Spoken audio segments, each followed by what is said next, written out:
About 3/4 of a mile west of the center of downtown in my hometown of Abingdon, Virginia, there on West Main Street is a small cubicle rectangular brick building that is the home of Service Barbershop, or at least it was during my growing up years.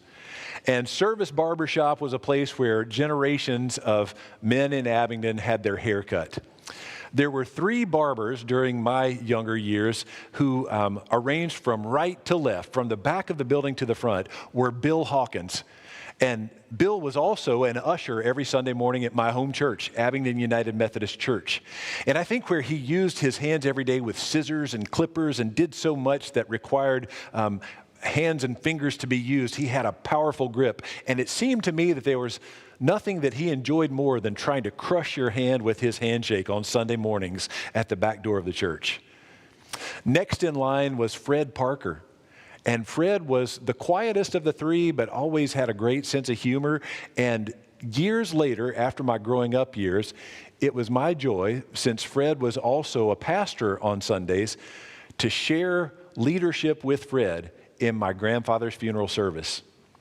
But closest to the front, there on the left, was my great uncle, Carl Warren. And Carl was probably placed at the door because he was the most extroverted of the 3. He was the one who extended a hearty welcome to everyone who came in the door, and he greeted people by name.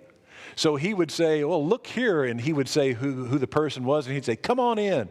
And every time I walked in the door, his great nephew, he would say, well, here comes Joe Honathan.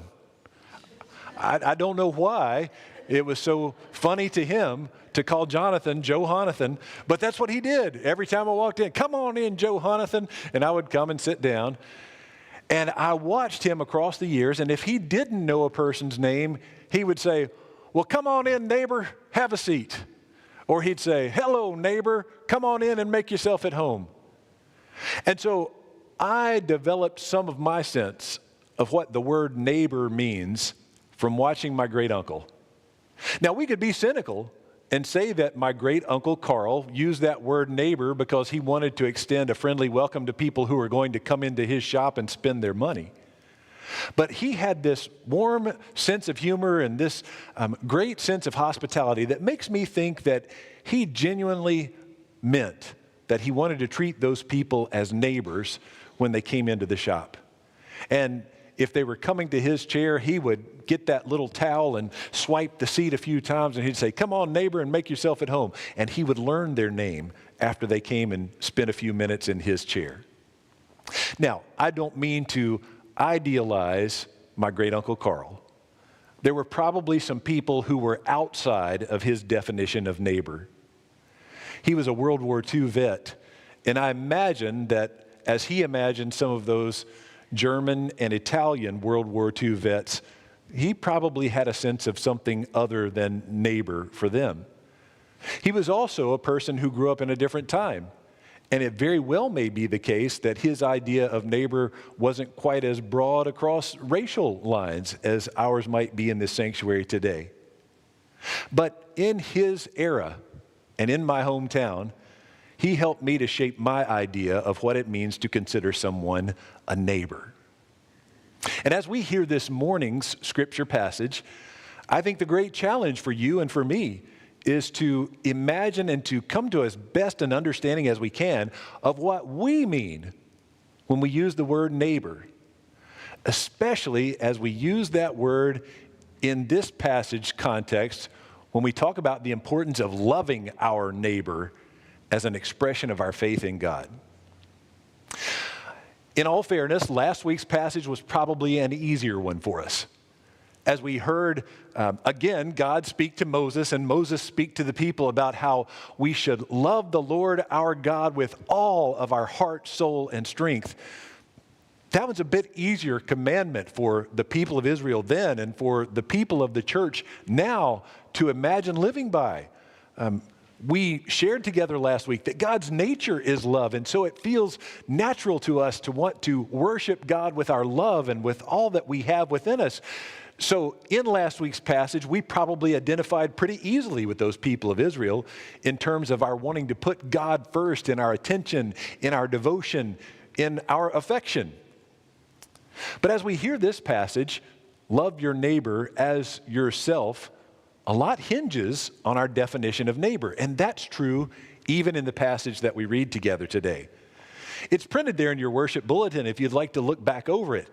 But what caught my attention this week is the variety of terms that God uses in speaking with Moses and that Moses uses in speaking with the people of Israel, just in these two verses. You shall not hate in your heart any one of your kin, anyone that you hold a relationship with because of family ties. You shall reprove your neighbor, someone with whom you share familiarity and proximity. You shall not bear a grudge against any of your people. And the literal Hebrew phrase here is against the sons of your people. And again, you shall love your neighbor as yourself. I am the Lord. So as we're trying to determine our sense of what it means to be a neighbor, we might imagine what the people who first heard this teaching from God through Moses imagined as they were trying to decide who are these neighbors we're commanded to love. And certainly, as God first mentions there in verse 17, we think of those people with whom we have a relationship, our kin. And for many of us here in Southern Appalachia, that extends way beyond the people who shared the household in which we grew up. We might think about those family reunions across the years, or in some cases, there were branches of my family that referred to them as get-togethers. And we think about the people we saw there. One of my experiences in going back to my hometown is that sometimes in a store or at a gas station along the way, I'll run into a distant relative of mine. And I may not have seen that person for years, but I still consider that person part of my neighborhood and village because I know there's something that connects us through the people to whom we're related. We share grandmothers, or we share great-grandfathers, or we share names. And because of that, we share this sense of neighborhood, even though I've been around you a lot more than I've been around them for the last few years of my life. There's something strong about that relationship of kin. But then we see that neighbor extends to the sons of your people, or your people, as it's described in today's translation. So there's another question. Who do you consider your people? I have a friend back home who is a former classmate and teammate of mine, and he's now a member of the town council, and he likes to share on social media the good things that are happening in the community. And so when something is happening that's worth celebrating, he'll post that or he'll forward it with just those two words, my people. And we consider those people who have shared life with us our people. We consider those people who are across the street from us or who are in the next office over our people because we have shared life with them and we have some connection with them. But to borrow the phrase that's used in this verse 18, the sons of your people, they're those people who have a connection with the people with whom we have the connection. There's another experience that I often have going home. My dad, during my childhood years and my teen years, was known for his very distinctive haircut. And so now when I'm back in that familiar area to my parents where they still live, I'll often run into people who say, who haven't seen me in years, and they'll say, oh my goodness, you look just like your father. Or they'll say, you have to be related to Eddie Jonas because we bear such a resemblance. And even though I might not know that person well, there's the connection because I'm the son of some of their people. And you've experienced that. Whether you're the one with whom someone feels a connection across that relationship, or whether you've seen someone else that you don't know well, but you know who they know, and because of that, you're willing to extend that benefit of doubt and that benefit of relationship, and in today's circumstances, that benefit of neighbor. Because there's a connection with those with whom we feel a connection. So in this passage, it seems like those with whom you're related, those with whom you share life, those who have a connection with the people with whom you have a connection, all of that is included in a sense of neighbor. And it's not quite true at this point yet. But the people of Israel are moving toward an understanding that if you're going to have love for God, you've got to have love for people. They're moving toward that understanding that if you're going to love God, you got to love the people around you, these neighbors. And they're not connected at this point. We're reading this passage about love for neighbors from Leviticus. Last week we read the passage about love for God from Deuteronomy. But in yet another of those Old Testament books, in Exodus, we see that there's that connection of love for God and love for people in those 10 commandments that we're so accustomed to. Because the first 4 commandments about having no God before or beside God, about making no image of God, about taking reverently the name of God, and about keeping the Sabbath, all of those are ways that we show love and affection for God. Those are all 4 ways of living out the commandment to love God with all that we have, that we shared together last week. But notice how the rest of those commandments have to do with love and appreciation for and respect for our neighbors. We don't kill. We don't commit adultery. We don't steal. We don't bear false witness against our neighbors. We don't covet what our neighbors have.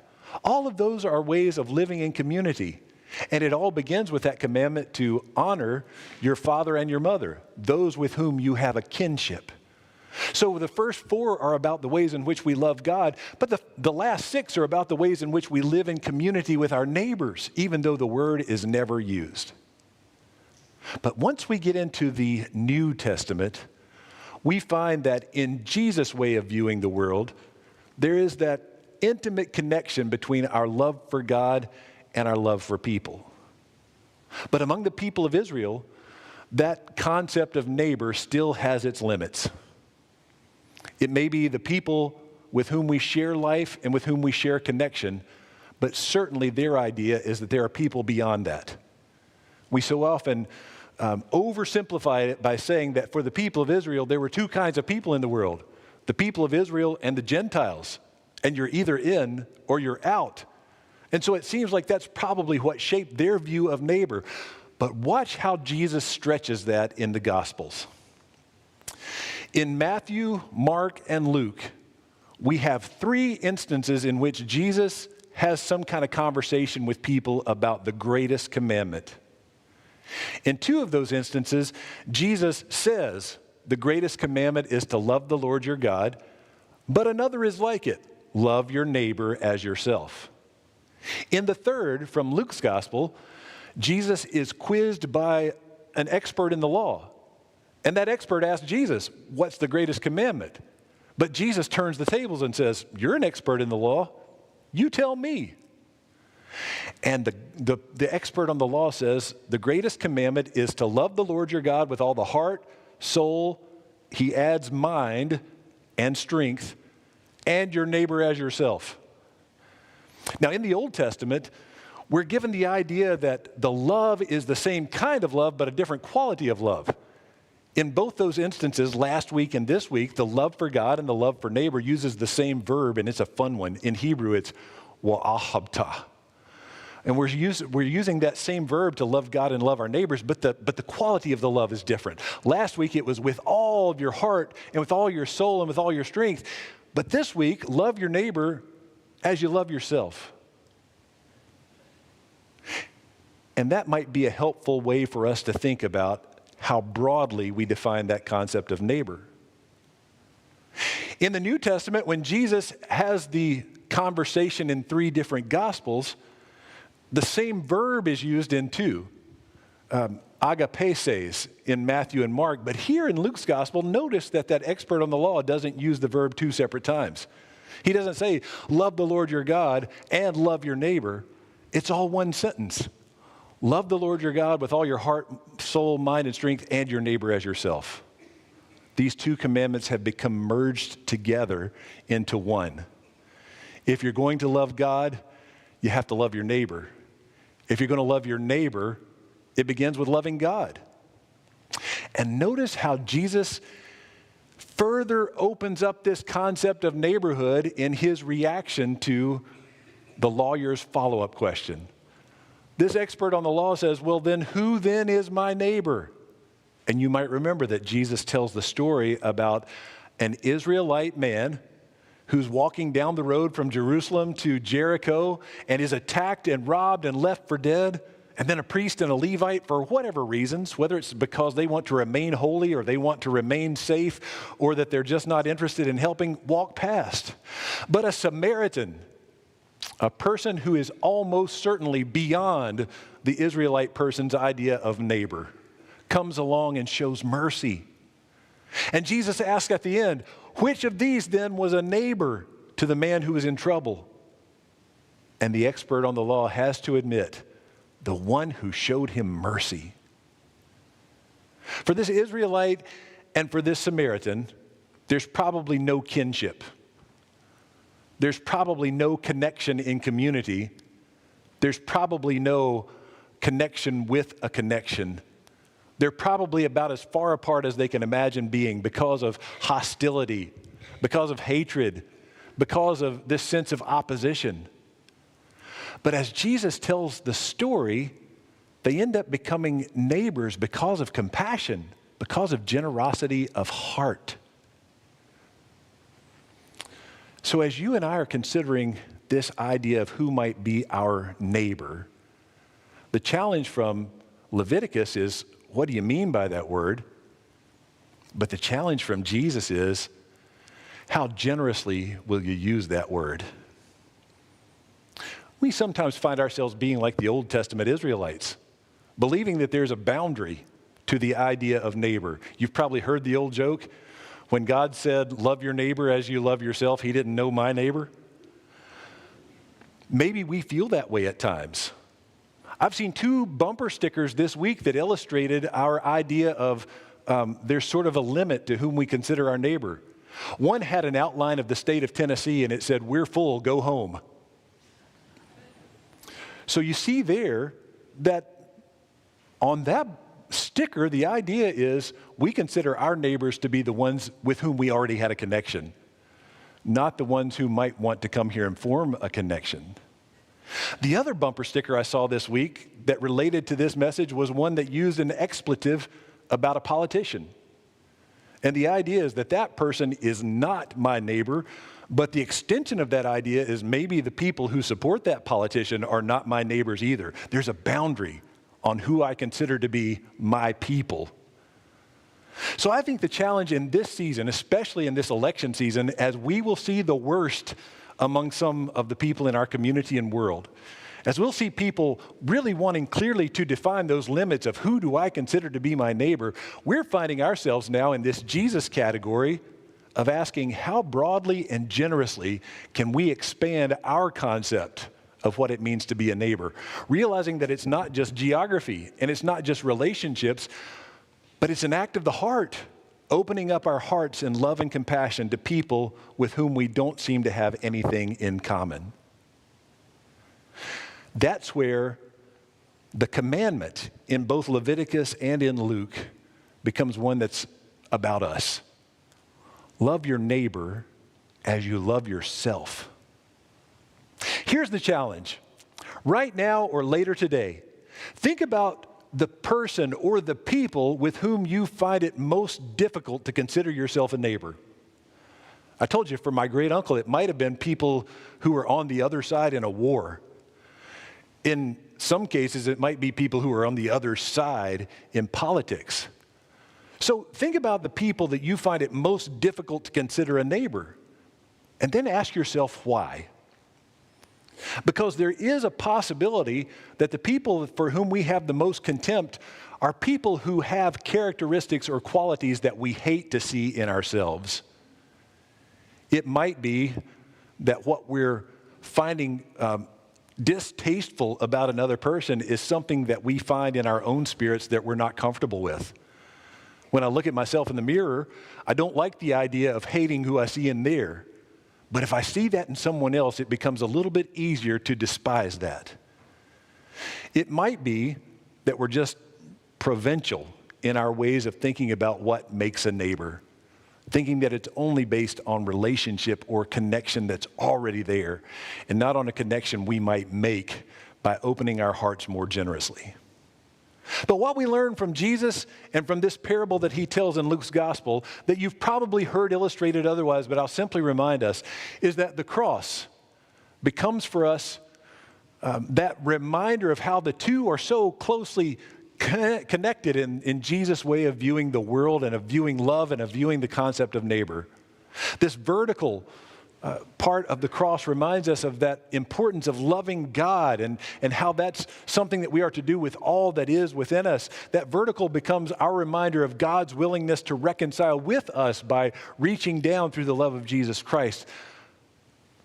But the horizontal transept becomes for us the reminder of how important it is to love people. It's a side-by-side kind of love. It's a reaching out to the other with a willingness to welcome that person into our hearts as neighbor. So in this season, and maybe even in this week, the challenge for us is to try to define, who do I consider to be a neighbor? Who do I find it difficult to consider a neighbor, and why? And so I hope that you and I can learn something from my great Uncle Carl in our lives as people who follow Jesus Christ this week. I hope that with a smile on our faces, with an imaginary kind of whisk of the towel on the barber seat, I hope that you and I can be the kind of people who say, "Hello, neighbor, come on in,"